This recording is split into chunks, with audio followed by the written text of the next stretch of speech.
Hi, today I'd like to talk about a really, really, really shitty company for buying external drives called G Drive. And I want to talk about some of the bullshit that they put together here and why I can't stand it. So this is an enclosure which has 4 drives in it in RAID 0.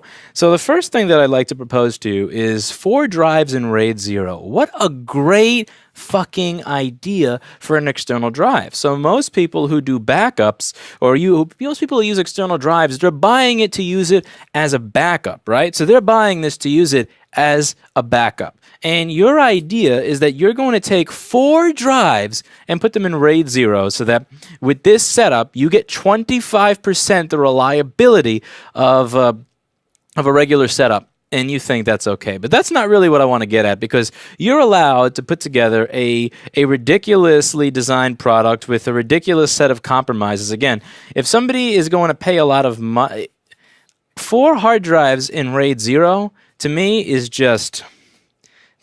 is just dumb, because again, you could pay a little bit more money and get an SSD that's going to be 3 times as fast as this crap and more reliable, but I digress. The real dumb shit here is the fact that G Drive, on average, this caters to professionals. This caters to people that are willing to spend more money because they are going to use this for something mission critical. This is not what you get to back up, like just your personal porn and crap like that for $50 at Best Buy. When I see a G Drive, it's usually at a recording studio. It's usually at some type of film production house or whatever. You see this in a high-end professional environment. And when you buy a high-end professional product, you have a little bit of a higher standard in terms of servicing it that you would expect, rather than when you purchase a cheap-ass product for $50 at Best Buy. Now, this person, again, I'm going to take a wild guess that the reason that this is not functioning the way it's supposed to is because one of these 4 drives in this very, very, just beautifully reliable RAID 0 array of 4 laptop drives decided to take a shit. And I need to remove them. So I'm not new to RAID recovery. This is something that I'm used to doing. This is something that I know how to do. So the first step that I would want to do at this point is take out each individual drive and then create an image of each individual drive using a tool like something like DD Rescue. So instead of working with the originals, we'll work with images, and then we take those images, and knowing that this is 4 drives in RAID 0, then we work to reconstruct an array, knowing that it's formatted HFS+, knowing that there's 4 drives in RAID 0, and once you figure out the block size, it all becomes simple from there.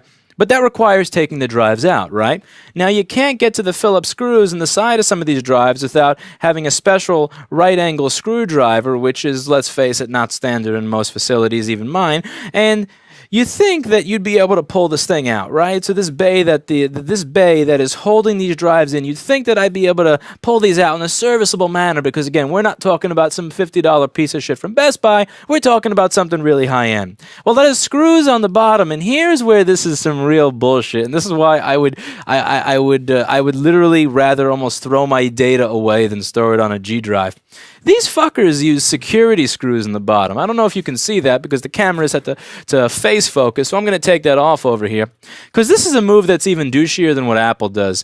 And I have a lot to say about Apple and serviceability, but this is an even douchier move than that. So Apple switched from those Phillips screws to Pentalobe screws, and I understand, as much as it was crap, as much as they could have used a standard Torx driver, I understand that at the very least, if they're going to do that, they did it because those screws were constantly getting stripped. On the iPhone 4, when you try to open the bottom, people were stripping the Phillips screws like crazy, so they put Pentalobes there, and the same thing with the bottom screws on the MacBooks. A lot of people were stripping them. They put a Pentalobe one. It's harder to strip the Pentalobe one on average than it is to strip the Phillips one.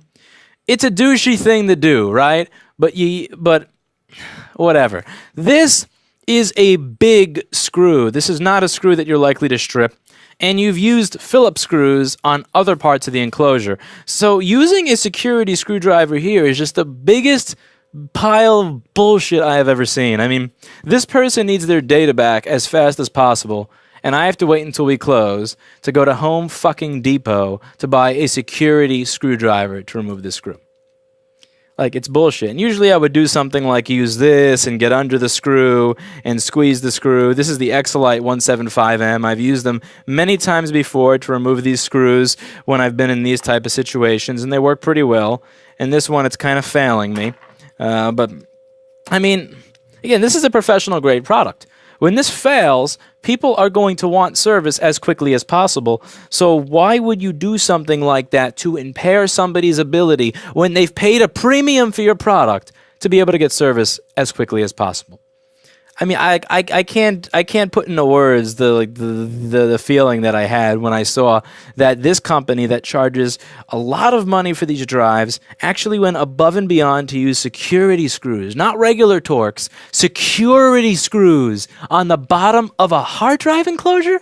Again, this is if you want to use security screws on a window or a door for an MTA subway car, I get that because people are going to screw with that and there's no supervision. If you want to use security screws on a door for a passenger airplane, I get that.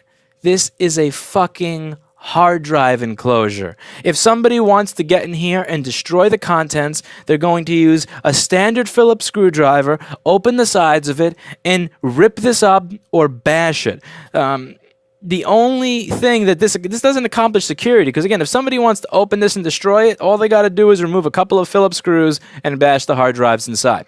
There's no physical security here. All this does is add a barrier of time between service. And I mean, again, this is not going to stop me from servicing it. All this does is ensure that there's going to be a 6-hour gap between when I should have started servicing it and when I can actually start servicing it for no good fucking reason, which is dumb. And again, the only thing I can think of that's as dumb as RAID 0 with 4 hard drives, not 4 SSDs, 4 hard drives. So this is still slower than a single SSD.